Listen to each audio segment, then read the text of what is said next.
Les anges de Dieu sont des fils de Dieu. Voici pourquoi on ne les appelle pas l'épouse. C'est nous l'épouse, l'église. Donc il y a un niveau d'information sur Dieu qu'ils n'ont pas. Il y a un niveau d'intimité avec Dieu que les anges n'ont pas et ne peuvent pas avoir. Parce qu'ils ne sont que des fils. J'aimerais qu'on lise ce verset. Et j'aimerais vraiment partager avec vous la raison pour laquelle Dieu n'est pas pressé que vous partiez au paradis. Il ne vous a pas créé pour aller au ciel. Aller au ciel ne doit jamais être l'objectif prioritaire d'un enfant de Dieu. Aller au ciel, ça sera une conséquence de la raison pour laquelle on a été créé. Mais ce ne sera pas un objectif. Si Dieu voulait que l'homme vive au ciel, il allait créer Adam au ciel. Genèse 1. Lisons ensemble le verset 27. Pourquoi Dieu a créé l'homme? Dieu créa l'homme à son image. Il le créa à l'image de Dieu. Il créa l'homme et la femme. Dieu les bénit. Et Dieu leur dit.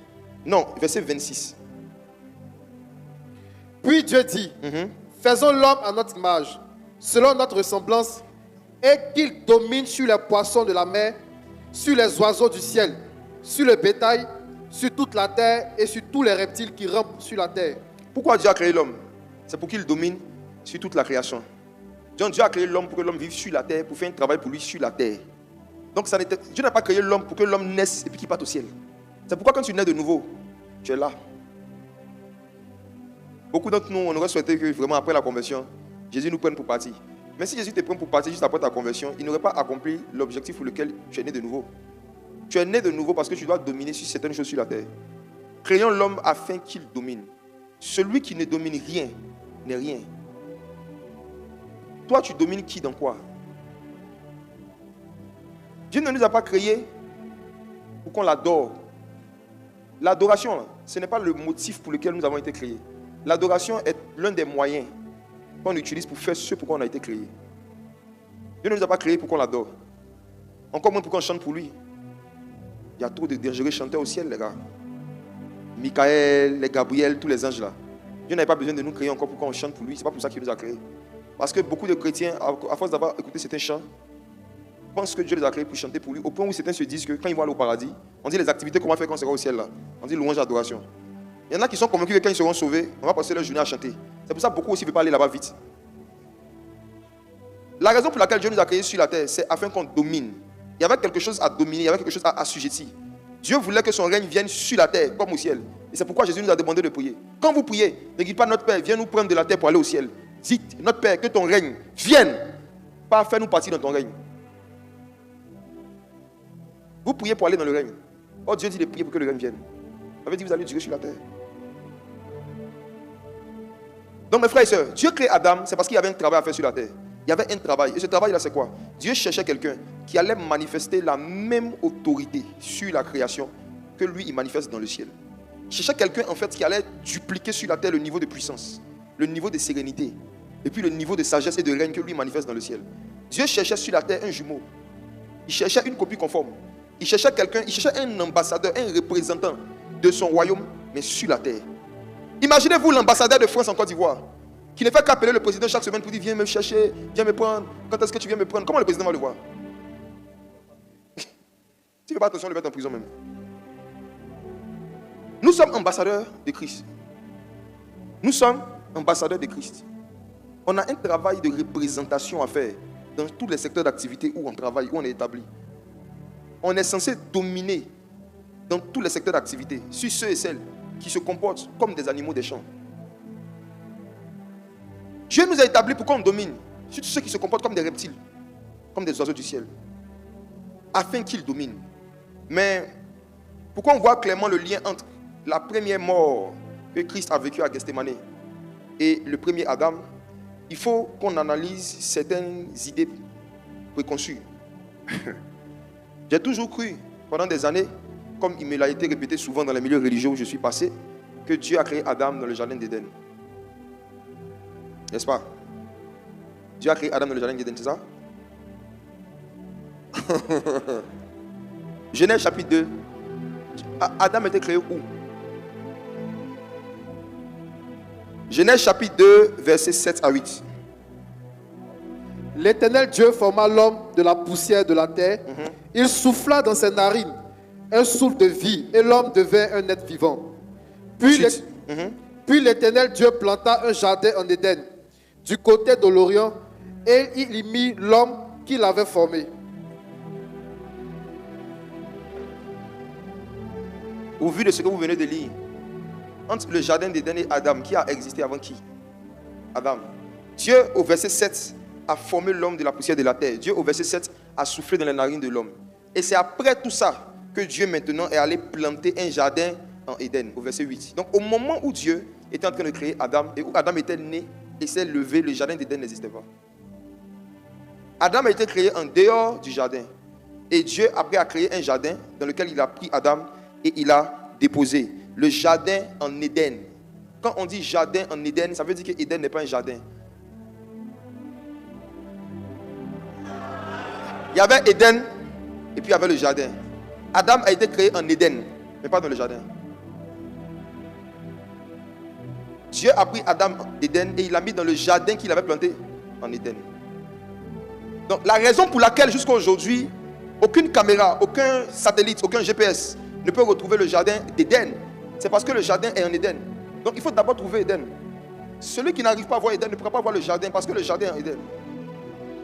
Or le jardin est un lieu physique, mais Éden c'est une atmosphère. Éden, ce n'est pas un lieu terrestre. Le jardin qui était en Éden était un lieu terrestre. Mais Éden en lui-même, ce n'était pas un lieu fixe, c'était une atmosphère mobile. Donc celui qui veut voir le jardin d'Éden doit d'abord chercher à trouver Éden. Que signifie Éden en hébreu? Délice, plaisir. Éden signifie plaisir. Éden signifie plaisir. Mais frère, je vais vous dire quelque chose. La raison pour laquelle nous tous ici, on aime se faire plaisir, c'est parce qu'on a été créés à l'image de Dieu. Amen. Je vais vous expliquer cela. Il n'y a pas quelqu'un ici qui n'aime pas le plaisir. Il n'y en a pas. Vous savez pourquoi? Lorsque Dieu crée le premier homme, il le crée à l'extérieur du jardin d'Éden. Mais Dieu le crée en Éden. Ça veut dire Dieu le crée dans les plaisirs. Adam a été formé dans des plaisirs. Il est né par plaisir et il est né pour faire le plaisir de Dieu. Il est né par plaisir pour les plaisirs. Adam est né dans les plaisirs. Voici pourquoi. La raison pour laquelle jusqu'à aujourd'hui, toi et moi, nous existons physiquement, c'est parce qu'un jour, un homme et une femme ont décidé de se faire plaisir. Tu sais de quoi il parle? Tu n'as pas 2 ans. S'il n'y a pas de plaisir, il n'y a pas de naissance. S'il n'y a pas de plaisir, il n'y a pas de naissance. S'il n'y a pas de désir, il n'y a pas d'accouplement. Et s'il n'y a pas d'accouplement, il n'y a pas de naissance. Même notre existence physique, c'est le fruit de plaisir que 2 personnes se sont faites. C'est pour ça qu'il y a certains parmi nous, on n'était pas prévus. Parce que les gens voulaient juste se faire plaisir. Ils ne savaient pas jusqu'où ça allait aller. L'homme, vous savez, les hommes charnels ne connaissent pas la puissance du plaisir. Et ils ne savent pas tout ce que le plaisir peut créer en termes de problèmes. Le plaisir dans un mauvais cadre crée de mauvais fruits. Ce n'est pas le plaisir qui est le problème, c'est le cadre. Une bonne chose sur un mauvais endroit crée de bons problèmes. Éden signifie délice. Délice. Et Éden, ce n'est pas le nom d'un lieu physique. C'est un nom de Christ. C'est une manifestation de Dieu. Fais de l'Éternel, il te donnera ce que ton cœur désire. Adam a été créé en Dieu. Adam, son corps a été formé dans le lieu secret. Regardez avec moi, Psaume 139, verset 15. Son corps n'a pas été formé dans le jardin d'Éden. Ça a été formé dans un autre lieu qui est dans Psaume 139, verset 15. Psaume 139, verset 15. Mon corps n'était point caché devant toi, lorsque j'ai été fait dans un lieu secret, tissé dans les profondeurs de la terre. Mon corps a été fait dans un lieu secret. Dans un lieu secret. Dans Matthieu 6, Jésus enseigne. Et puis il dit, quand tu pries, ne fais pas comme les hypocrites, qui prient en public pour être vus. Mais toi, quand tu pries, prie dans le lieu secret. En d'autres termes, prie où tu as été créé. Si tu veux croiser ton créateur, va où tu as été créé. Dans le lieu secret. Ne prenez jamais ce qui est écrit dans Matthieu chapitre 6, littéralement. Car dans Matthieu 6, c'est écrit, quand tu veux prier, ferme ta chambre. Ferme ta porte, ferme ta chambre. Frère, et ceux qui dorment en plein air, comment ils vont pratiquer ce verset? Avez-vous même déjà remarqué que le Jésus qui a prêché ça priait à Gethsémani, il n'y avait pas de porte? Jésus priait sur des montagnes, il n'y avait pas de porte. Il priait dans le lieu secret. Il dit, et ton Père qui est là, dans le lieu secret, te le rendra publiquement. Le lieu secret, ce n'est pas un lieu physique, c'est Éden. Éden. Quelqu'un me demande comment on rentre là-bas. Tu vois ta réponse aujourd'hui. Parce que le problème, justement, c'est que, en fait, la majorité d'entre nous, la majorité des enfants de Dieu, sont en Éden, mais ils ne sont pas dans le jardin d'Éden. Le problème, c'est le jardin. En fait, Éden, là, c'est le Christ. Le jardin, c'est l'intimité. Ce n'est pas parce que tu as réussi à rentrer dans la maison de quelqu'un que tu as accès à sa chambre. L'église est la maison de Dieu. Mais dans une maison, il y a beaucoup de pièces. Toi, tu es de quel côté de la maison? Quand tu es dans l'église, tu es dans la maison. Mais est-ce que tu connais la chambre nuptiale? La chambre de l'époux. Dieu a créé un jardin en Éden pour avoir des temps d'intimité avec Adam et Ève. Le but du jardin était d'avoir une chambre privée, une chambre nuptiale, une chambre conjugale. Le jardin était en Éden ce que la chambre conjugale est dans une maison. Peu importe le niveau de gentillesse qu'un papa a pour son fils, son fils ne peut pas rentrer dans sa chambre conjugale quand il est en train d'avoir une intimité avec maman. Donc vous comprenez ceci. Les anges de Dieu n'étaient pas dans le jardin d'Éden. Parce que ce sont des fils de Dieu. Or, le fils ne peut pas rester en permanence dans la chambre conjugale du Père. Les anges de Dieu sont des fils de Dieu. Voici pourquoi on ne les appelle pas l'épouse. C'est nous l'épouse, l'église. Donc il y a un niveau d'information sur Dieu qu'ils n'ont pas. Il y a un niveau d'intimité avec Dieu que les anges n'ont pas et ne peuvent pas avoir. Parce qu'ils ne sont que des fils. Ils ne sont que des fils. Et c'est une malédiction pour le fils de voir la nudité de son père. C'est pourquoi dans Ésaïe, quand les anges voient le Seigneur, ils cachent leur visage. Mais dans le jardin d'Éden, dans la chambre nuptiale, Dieu avait une intimité avec l'homme en l'absence d'anges, en l'absence de pasteurs, sans intermédiaire. Le jardin d'Éden, c'est l'image de la relation personnelle avec Dieu, où il n'y a pas de bishop, il n'y a pas de pasteur, il n'y a pas de prophète, il n'y a pas d'homme de Dieu. Le jardin d'Éden, c'est avoir une relation avec Jésus qui ne dépend pas de la présence d'un homme, d'un pasteur. Quand vous voyez dans une église des chrétiens qui vont à l'église quand leur pasteur préféré est là et qui décident de ne pas aller parce qu'il n'est pas là, ils ne sont pas dans le jardin d'Éden. C'est des chrétiens qui sont encore dans la cour commune de la présence. Yeah. Ils sont dans les pavis. En fait, non. Quand tu as une intimité avec Dieu, l'une des façons dont tu vas savoir que tu as une intimité avec Dieu, c'est que ta façon de venir communier avec Dieu, ton service dans la maison de Dieu, ta conscience dans la maison de Dieu ne dépend pas, n'est pas influencée par la présence d'un homme. Ce n'est pas influencé par la présence d'un homme. C'est quand un enfant est vraiment bébé et enfant, que chaque fois qu'il voit son papa sortir de la maison, il pleure. Quand l'enfant commence à grandir, que papa soit là-haut, qu'il ne soit pas là, il ne pleure pas pour rien. En fait, c'est le sujet de pleurs change quoi. L'une des choses qui montre qu'un enfant est en train de grandir, c'est qu'il ne pleure plus pour les mêmes raisons pour lesquelles il pleurait hier. Maintenant, quand il est enfant, là, il veut que papa soit toujours assis à la maison, avec lui toute la journée, mais qu'en même temps, papa ait l'argent pour payer l'air. Tu ne dois pas aller au travail, hein, mais tu dois avoir l'argent sur toi. C'est l'enfance. Quand tu es enfant, il y a un attachement malsain et excessif que tu as à certains êtres humains.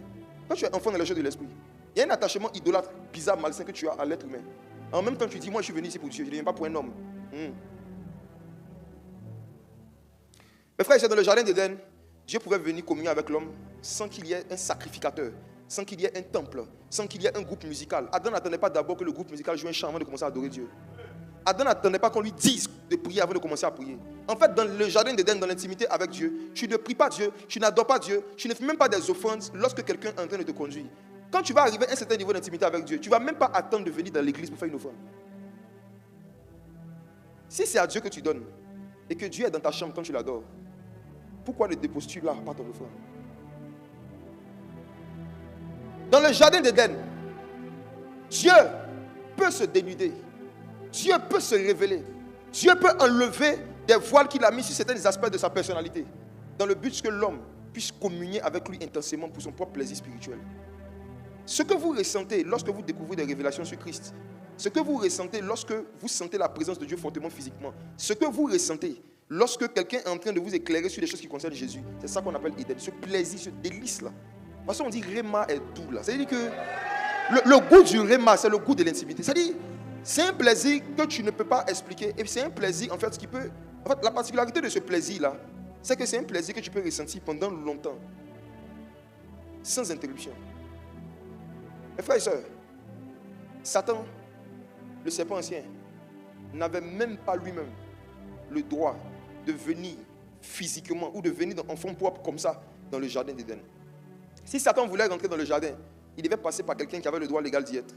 Et c'est pourquoi Satan est rentré dans le corps d'un animal qu'on appelle le serpent. Le serpent est rentré dans le corps d'un serpent. Satan est rentré dans le corps d'un animal qui avait quelque chose qui lui ressemblait. Voici pourquoi chaque fois que tu as des comportements que Satan manifeste, à tout moment il peut passer par toi pour faire son travail dans l'église. Homme accusateur des frères, c'est son nom même. Donc quand tu commences à être comme ça régulièrement, Satan sent que quelqu'un est en train de l'invoquer. Ce qui s'est passé dans le jardin d'Éden, c'est qu'il y avait un animal. Mes frères, comprenez bien cela, surtout vous les nouveaux dans la foi. Quand vous lisez Genèse, là, le serpent dont on parle, c'est un vrai serpent. Hein. C'est un vrai serpent physique.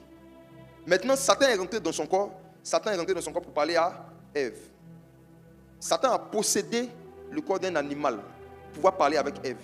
Mais quand Ève a désobéi, que Dieu est venu, vous allez voir que Dieu, en donnant les sanctions, Dieu a sanctionné aussi le serpent physique et aussi le Satan spirituel. Les deux ont reçu les sanctions. Le serpent physique, sa sanction, on lui a dit que dorénavant, tu vas ramper. Ça veut dire qu'avant, il ne rampait pas. Il marchait. Oui. Dieu lui a dit que dorénavant, tu vas te déplacer en rampant. Ça veut dire qu'avant, il ne se déplaçait pas en rampant. Il ne se déplaçait pas en rampant. Dieu l'a frappé. Il a frappé le serpent physique parce qu'il s'est laissé utiliser. Il a accepté que le scandale passe par lui. À cause de cela, Dieu l'a frappé, Dieu l'a sanctionné. Et sa sanction, c'était que maintenant, il n'avait plus de pieds. Il devait ramper. C'était sa sanction. Maintenant, le serpent spirituel a eu aussi sa sanction, dont je parlerai tout à l'heure. Mais en attendant, restons dans le jardin d'Éden. Donc, c'est dans un jardin que le premier Adam a désobéi à Dieu. C'est dans un jardin que l'homme a perdu son intimité avec Dieu. Donc, Dieu, pour venir restaurer l'intimité que l'humanité avait avec lui, envoie son fils qu'il appelle le dernier Adam. Est-ce qu'on peut lire ça dans 1 Corinthiens 15, 45? Jésus est le dernier Adam, pas le deuxième. Le dernier. Après Jésus, il n'y a plus d'Adam.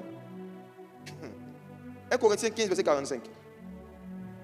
C'est pourquoi il est écrit, le premier homme, Adam, devint une âme vivante. Le dernier Adam est devenu un esprit vivifiant. Dis avec moi le dernier Adam. Le dernier Adam. Le dernier Adam. Le dernier Adam. Si Dieu dit dernier Adam, ça veut dire qu'après le premier Adam, il y a eu d'autres. On dit soirée de vérité profonde, ce n'est pas l'école du dimanche. Donc il ne faut pas jamais fatiguer. Le dernier Adam, pourquoi? Parce qu'après le premier Adam, il y a eu des gens qui ont joué au Adam. Regardez ceci. Adam était venu pour faire quoi? Dominer, assujettir, régner. Il était venu pour révéler à quoi ressemble en fait le règne de Dieu sur la terre. Après Adam, il y a eu des hommes qui ont essayé de faire ça aussi. Mais ils ont tous échoué. Je vous présente Abraham, père de la foi, père d'une multitude. Abraham, pendant des années, a marché dans l'intégrité. Il a marché avec Dieu jusqu'à ce qu'il rencontre une femme clé qui s'appelait Agar. Vous connaissez l'histoire. Le monsieur était marié. Ça allait bien, mais il avait un seul problème. Il n'avait pas d'enfant. Sa femme regarde son mari. Elle regarde. Elle a beaucoup de servantes, hein, mais il y a une servante en particulier. Quand elle regarde son mari, puis elle regarde la servante, elle sait qu'il y a quelque chose. Elle-même, elle est venue lui dire, c'est ce qu'on va faire. Je suis vieille. Prends la petite, ce que tu veux faire là, il faut faire. Elle va nous donner un enfant, on va avancer. Abraham avait pourtant reçu une promesse de Dieu que le fils qu'il devait avoir devenait de sa femme légitime. Mais malheureusement, il s'est laissé aller à certains jeux. Et il y a eu un enfant qui est sorti dedans, Ismaël. Quand l'enfant est sorti, qu'il a grandi, la Bible nous dit que Agar a commencé à regarder avec mépris. Elle a commencé à mépriser la personne par qui aujourd'hui elle a eu un enfant. Ça, c'est l'histoire de la vie, je vais en parler. C'est ça, Gethsemane.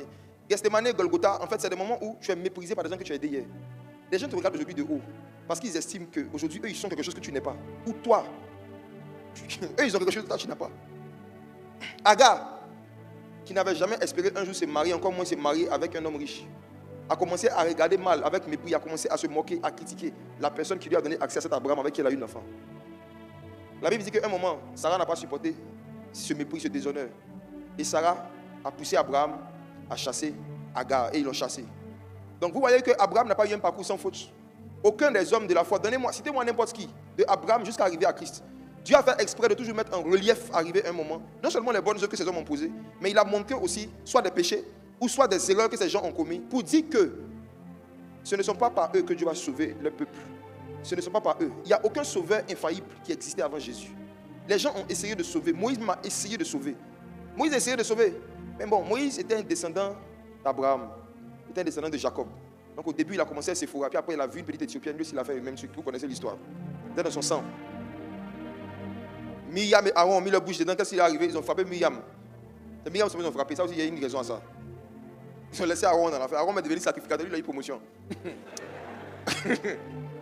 Quand vous regardez l'histoire, Quand vous regardez l'histoire, vous allez voir qu'il n'y a aucun humain, aucun Adam, aucun sauveur qui est venu avant Jésus et qui a sauvé à la perfection. Il y a toujours des imperfections, il y a toujours quelque chose de bizarre, une erreur, des péchés, des choses que tu vas remarquer à chaque fois.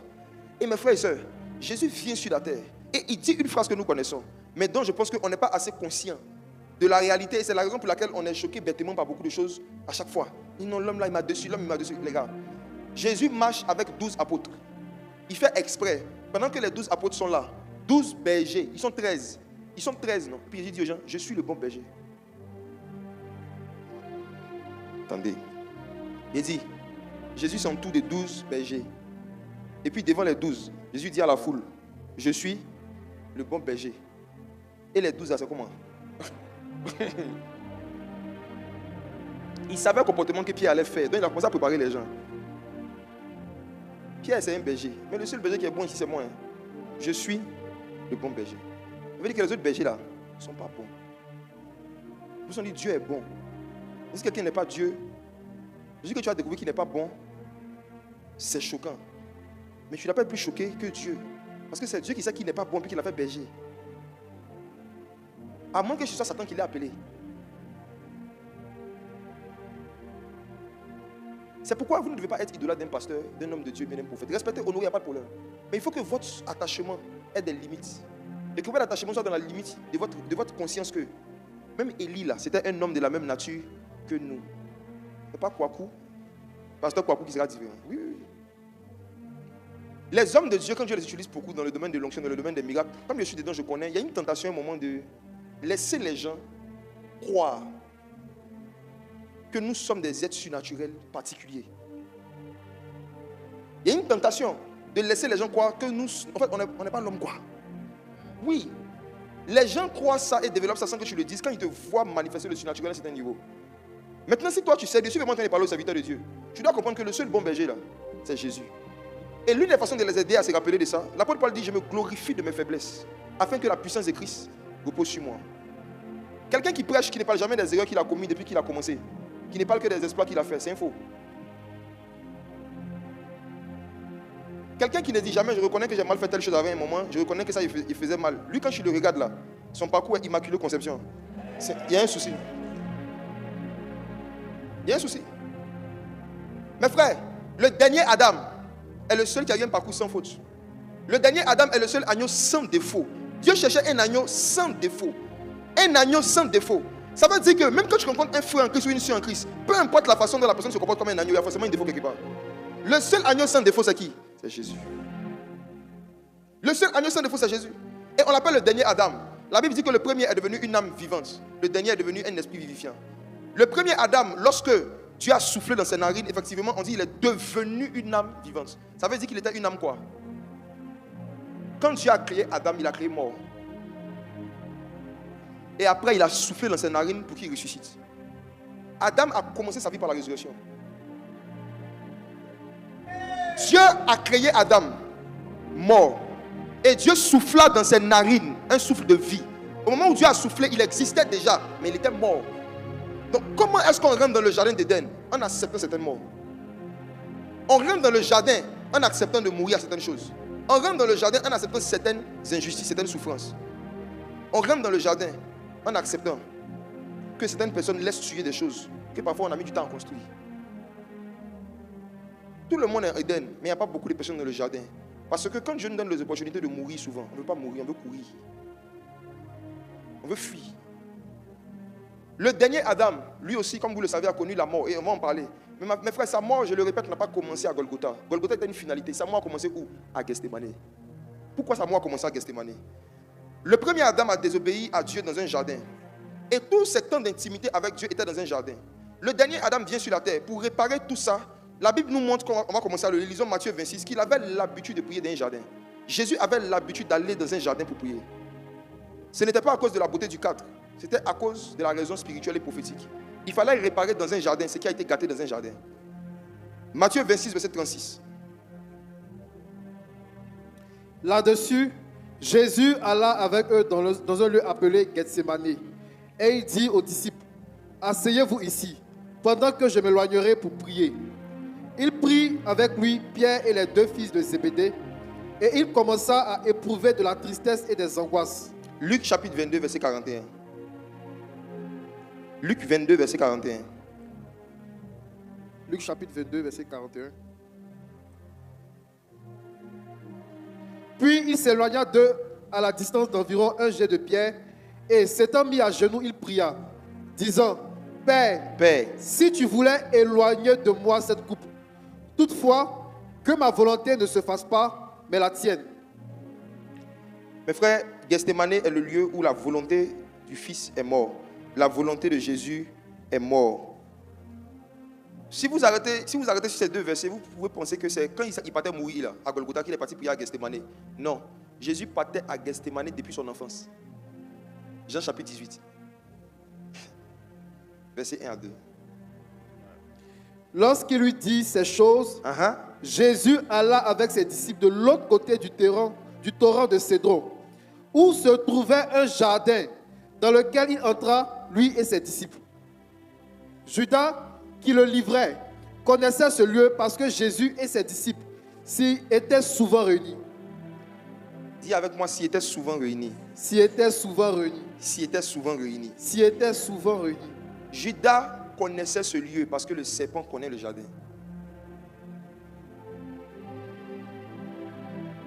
Mes frères, Jésus avait un lieu où il avait l'habitude d'aller prier, se réunir avec ses disciples, le jardin de Gethsémane. Et vers la fin de sa vie, il allait dans ce jardin-là pour faire mourir une chose, sa volonté. La Bible dit qu'il ressentait des angoisses, il ressentait la peur. Il a pris 3 gens, Pierre, Jacques et Jean, il dit venez prier avec moi. Ils ont dit oui, il n'y a pas de souci, allons-y. Quand ils sont arrivés, la Bible dit que quand Jésus a commencé à prier, ils ont commencé à faire quoi? À dormir. J'aimerais dire à quelqu'un que ce n'est pas parce que tu es accompagné, ce n'est pas parce que tu es accompagné que tu es aidé. Ce n'est pas parce que tu es entouré que tu es soutenu.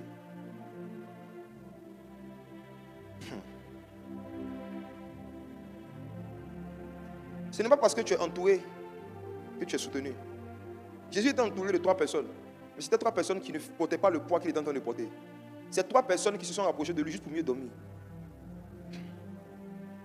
C'est 3 personnes qui savent que c'est confortable de dormir dans la présence de Jésus. Mais Jésus avait un problème. Il ne voulait plus obéir au Père. Il ne voulait plus boire cette coupe. Il ne voulait plus mourir à la croix. Il ne voulait plus aller à Golgotha. Jésus est allé à Gethsémane parce qu'il ne voulait pas aller à Golgotha. Mes frères, soyons francs. Moi, ça m'est déjà arrivé plusieurs fois. Dans un domaine, je connais la volonté de Dieu, mais je n'ai pas envie de faire. Je connais la volonté de Dieu par rapport à un sujet, mais je n'ai pas envie de faire. J'ai envie de désobéir. À qui c'est déjà arrivé? Non, il y en a qui c'est jamais arrivé, je sais, par la grâce de Dieu. Vraiment, je sais. Que Dieu vous bénisse. Priez pour nous. Maintenant, il y a l'heure de notre mort. Nous, à qui c'est déjà arrivé là? Moi et puis Jésus là. La seule façon de ne pas obéir à cette envie de désobéir, aller à Gethsémane. Jésus est parti à Gethsémane parce que pour la première fois de son existence, lui qui était la sérénité faite chair, il dit son âme était angoissée. Angoissée, c'est peur. Angoissée, c'est le grand frère de la peur. Jésus dit, mon âme est angoissée jusqu'à la mort. Donc il y avait une mort avant Golgotha. Il venait de l'angoisse. Il sentait une mort. Et il fallait qu'il aille mourir à cette mort. En fait, son envie d'obéir à Dieu était morte. Son envie d'obéir au Père était morte.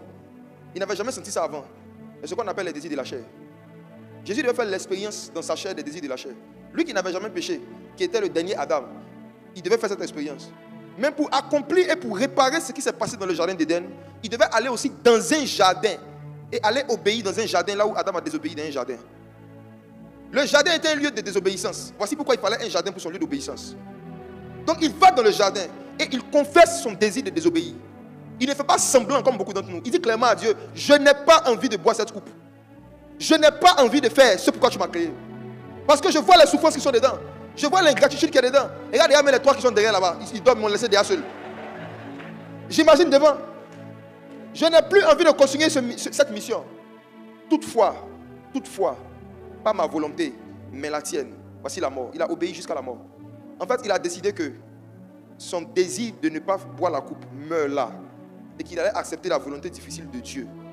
Mais Jésus n'aurait jamais eu la force d'accepter ça s'il n'avait pas prié jusqu'à se blesser physiquement. C'est là que j'en viens. Frères et sœurs, Jésus, ayant fini la première partie de sa prière, et ayant vu 3 personnes qui ont le titre d'apôtre, mais qui dorment En fait, des gens qui ont l'onction des aigles, mais qui dorment comme des bœufs. Jésus vient et puis il a dit, les gars, veillez et priez afin de ne pas tomber dans la tentation. Veillez et priez. Analysons cette phrase. Quand après le Seigneur Jésus a fini sa prière, il leur a dit, vous n'avez pas pu veiller combien de temps? 1 heure. Mes frères, dis avec moi, veillez 1 heure. Veillez 1 heure. Mes frères et sœurs, Jésus leur a dit, vous n'avez pas pu veiller 1 heure avec moi. Ça veut dire une veillée là. Ce n'est pas quelque chose qui dure de 21h à 6h. Pour Jésus là, ce n'est pas lorsque tu ne dors pas de minuit à 5h qu'il dit que tu as veillé. Ce n'est pas ça. Hein? Pour Jésus, 1 heure peut être une veillée. Oui. Vous n'avez pas pu veiller 1 heure avec moi. Ça veut dire que Jésus ne compte pas le temps comme nous. Il y a des gens ici, là, votre 1 heure de temps, à cause des responsabilités que vous avez dans la vie, votre 1 heure de temps a plus de valeur que les 10 heures d'un vagabond. Je réponds. On a la même montre, mais on n'a pas le même temps. Je vous dis. Jésus savait que ces 3 gars qui sont devant lui, là, 1 heure, là, si eux, ils lui consacrent 1 heure, c'est une veille. Il y a des gens à cause de leur niveau d'occupation que Dieu même leur a donné. Attends, quand Dieu te donne des enfants, il te donne une femme, il te donne un travail, qui t'a donné tout ça, c'est Dieu lui-même. Et puis c'est lui-même qui dit qu'il faut t'occuper d'eux. Que celui qui ne s'occupe pas des soins, des siens, principalement des gens de sa maison, il est pire qu'un infidèle. Donc ne pense pas que Dieu considère que tu le sais quand tu viens à l'église. Hein. Dieu considère que tu le sais quand tu es en train de servir les personnes qu'il t'a données. C'est pourquoi moi je n'ai aucun problème avec quelqu'un qui décide de s'absenter des choses d'église parce qu'il doit s'occuper de sa famille. C'est biblique. C'est biblique. C'est biblique. Le Seigneur n'a pas dit d'aimer son ministère comme Christ aimait l'église. Il dit d'aimer sa femme comme Christ aimait l'église. Donc ça veut dire que si un jour tu dois choisir entre ta femme et l'église, c'est ta femme. Tu dois être prêt à perdre 1000 membres pour gagner une femme. Oui. C'est vrai, hein? Non, c'est vrai. Vous savez, les gens qui s'aiment vraiment, ce n'est pas ceux qui postent le plus les photos sur Internet. C'est ce que tu fais dans le secret. C'est comme la vie chrétienne. Hein? C'est ce que tu fais dans le secret, c'est ce que le Père voit. Le vrai amour, là, dans le secret, on démontre. Il y a des fois 1000 personnes veulent te voir. Or, ça fait longtemps que les 2 personnes que Dieu t'a données aussi, ta femme et ton enfant, n'ont pas vu. Tu dois choisir. C'est parce que beaucoup de pasteurs se sont habitués à choisir toujours la foule, au lieu de choisir leur famille, que beaucoup d'enfants des pasteurs finissent par détester Dieu. Oui. Moi, il n'a pas pitié des gens qui n'ont pas pitié de mes enfants. Hein. Si elle te dit que ça fait 2 semaines qu'il n'a pas vu mes enfants, et qu'à cause de ça, je ne suis pas disponible pour des réceptions, tu dis tu me vois forcément, je n'ai pas pitié de mes enfants. Je n'ai pas pitié de toi aussi. Je ne suis pas mort sur la croix pour toi. Je ne suis pas mort pour toi sur la croix. Je ne suis pas ton sauveur et Seigneur personnel. Je suis concentré. Hein? Je suis concentré. Comprenez ceci. Jésus, à Gethsémane, devait souffrir pour son épouse qui est l'église. L'église n'est pas née dans la chambre haute. L'église est née à Gethsémane. Pour qu'un corps naisse, il faut d'abord qu'il y ait les douleurs de l'enfantement. Nous sommes nés parce que quelqu'un nous a portés. Et quelqu'un a subi les douleurs de l'enfantement. Donc l'église qu'on voit dans la chambre haute, là, dans l'acte 2, c'est l'accouchement. Mais l'enseignement était à Gethsémane. À Gethsémane, Jésus devait prier pour qu'un peuple obéissant naisse, pour qu'une nouvelle race naisse, une race différente de celle d'Adam. À Gethsémane, Jésus devait prier pour qu'il y ait une nouvelle création, un sacerdoce royal, une race élue, des hommes et des femmes qui seront prêts à faire mourir leur volonté, leurs intérêts et leurs projets pour Dieu. À Gethsémane. Gethsémane, c'est l'étape de la marche avec Dieu, où Dieu te dit à toi-même, de pratiquer ce que tu dis à tout le monde de faire. Ou ce que tu souhaites que tout le monde fasse. Vous savez, l'une des façons dont vous pouvez connaître votre destinée, ou bien savoir une chose à laquelle Dieu vous appelle, ce que Dieu t'appelle à faire là, c'est ce que tu as envie que tout le monde fasse. Si quand tu rentres ici, tu aurais eu envie que tout le monde chante à haute voix, c'est que toi Dieu t'appelle à chanter à haute voix, elle chante. Si quand tu rentres dans une église, ce que tu aurais aimé, c'est que vraiment tous ceux qui ont l'argent distribuent l'argent aux pauvres, qui donnent leur voiture. Si toi tu souhaites que ceux qui ont beaucoup de voitures donnent à ceux qui n'en ont pas, c'est que Dieu t'appelle à faire ça. En fait, quand tu rentres quelque part et que pendant longtemps, il y a une chose que tu souhaites que tout le monde fasse et puis tu as mal que tout le monde ne fasse pas, c'est ta destinée qui est là. Jésus devait venir à Gethsémane et puis faire ce qu'il souhaite que tous ceux qui vont croire en lui fassent. Mettre leur volonté de côté, obéir au Père. Mais pour avoir la force de faire ça, il devait prier jusqu'à ce que sa sueur se transforme en quoi? En sang. L'endroit où le sang de Jésus a commencé à couler, ce n'était pas à Golgotha, c'était à Gethsémane.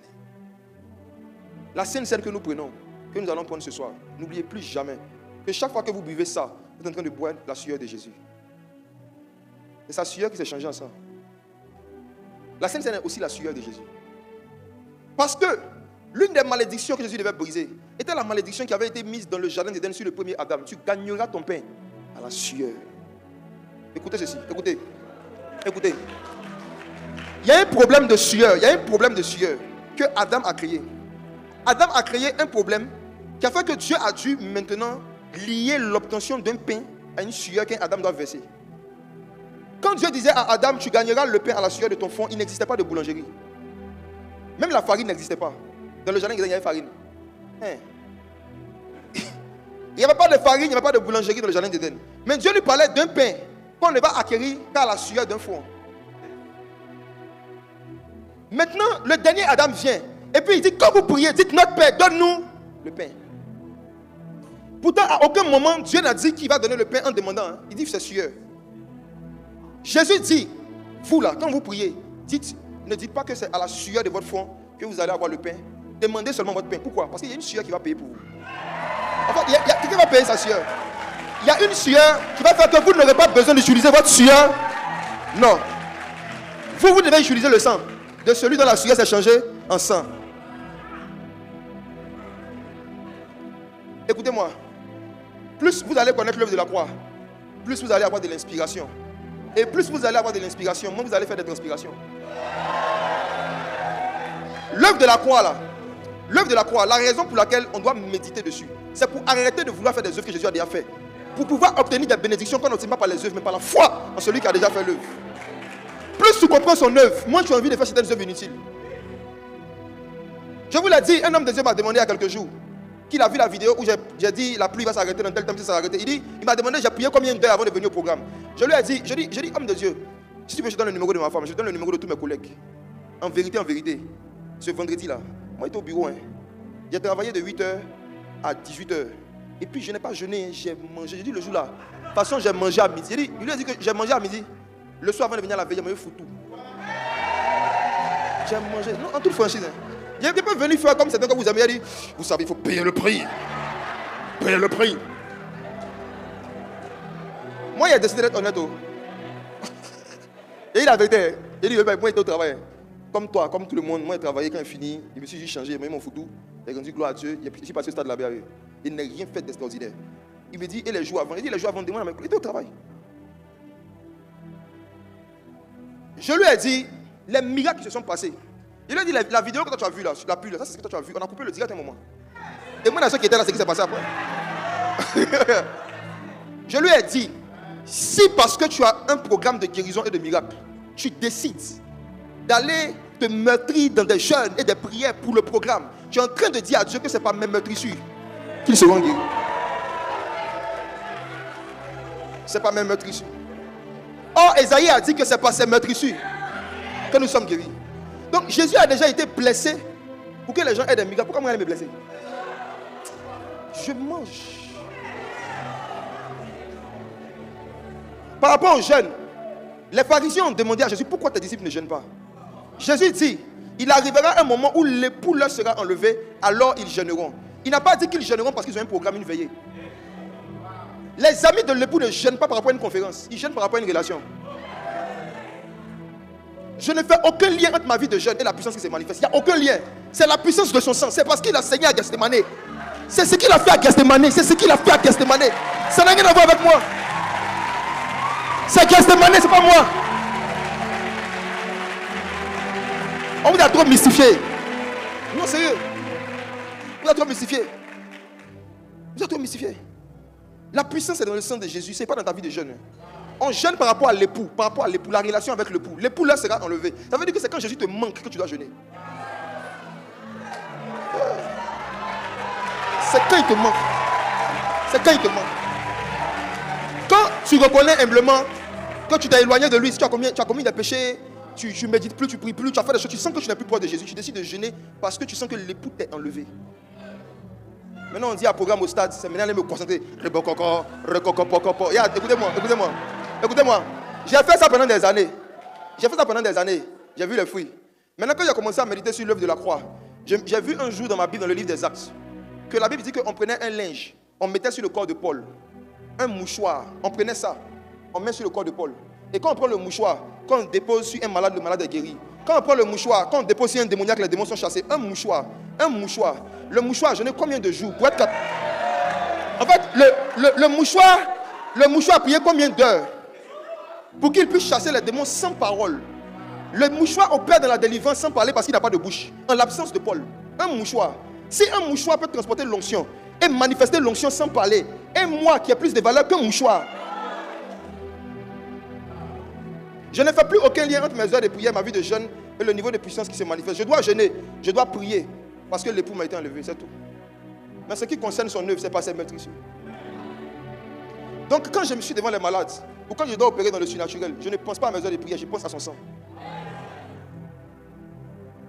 Quand je m'arrête et puis il devient calme, je suis en train de penser au sang. Et je ne pense plus au sang en commençant par Golgotha, je pense toujours à Gethsémani. La prière agonisante du Messie. Là où il a porté les douleurs de l'enfantement jusqu'à ce que Christ soit formé en nous. Je me rappelle que quand une femme doit accoucher, il y a 2 liquides principaux qui sortent de son corps, la sueur et le sang. Quand une femme accouche là, elle transpire pied sec. Jésus n'était pas en train de prier, il était en train d'accoucher. Quand sa sueur s'est transformée en sang, Dieu a envoyé une sage-femme en forme d'ange qui est venue le fortifier. Quand l'église est née dans l'esprit, le Messie maintenant s'est levé et puis il a dit à ses disciples, je suis prêt à aller à Golgotha. Vous n'avez pas porté votre croix parce que vous n'avez pas porté votre vie de prière. Celui qui ne prie pas dans le but d'engendrer des gens, celui qui ne prie pas, qui n'a pas une vie d'intercession, en fait, si vous ne commencez pas à intercéder dans le but de faire mourir votre volonté et dans le but que Dieu passe par vous pour faire naître des personnes qui ne sont pas nées de nouveau, les messages, il faut porter sa croix, Celui qui n'est pas allé à Gethsémani ne peut pas aller à Golgotha.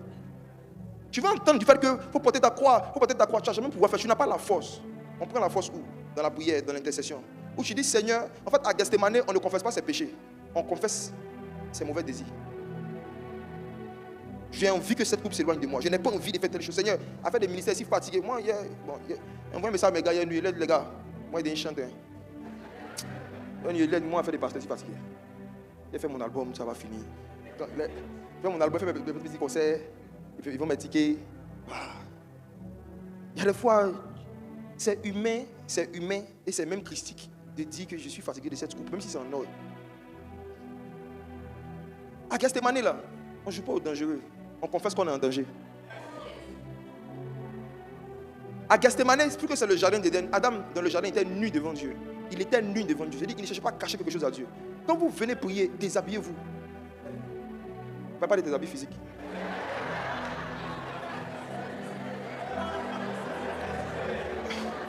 Ce que tu penses, ce que tu sens, il faut l'exprimer devant Dieu.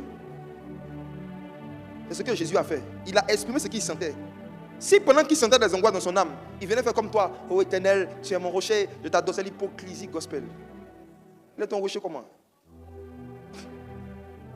Jésus a dit, je suis fatigué, que cette coupe s'éloigne de moi. Et puis il ajoute toujours, toutefois, pas ma volonté, mais la tienne. En d'autres termes, je reconnais que j'ai une volonté qui est contraire à la tienne. Mais il faut tuer ma volonté, fais-moi mourir à ma volonté. Que ta volonté soit faite.